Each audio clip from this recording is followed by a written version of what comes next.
najadiliana na yule mzee nini tufanye, kwa sababu na sisi tumetoka Dar es Salaam, tumejua tunazika tunarudi.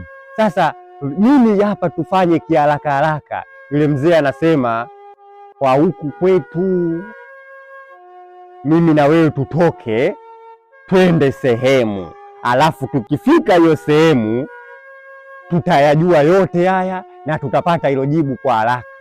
Mimi nakwenda kuwaambia wazee wenzangu na wewe iambie timu yako ulotoka nayo Dar es Salaam. Mimi nikasema sawa.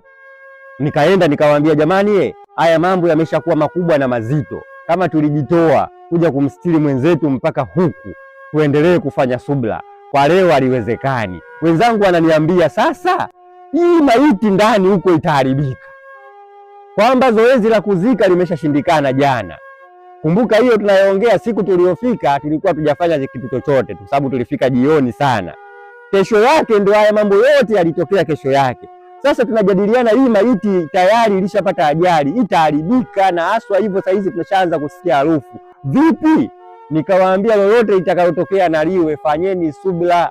Mimi naondoka na huyu mzee. Mzee akanipeleka sehemu moja, kuna kijana mmoja anaitwa Dr. Kitimu. Nimefika pale karibuni, kijiji kama cha 3 huko milimani.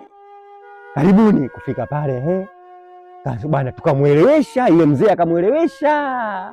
Mimi pale ninaangalia yule Dr. Kitimu akachukua, alikuwa na kioo hivi, akachukua kioo akakiangalia kile kioo.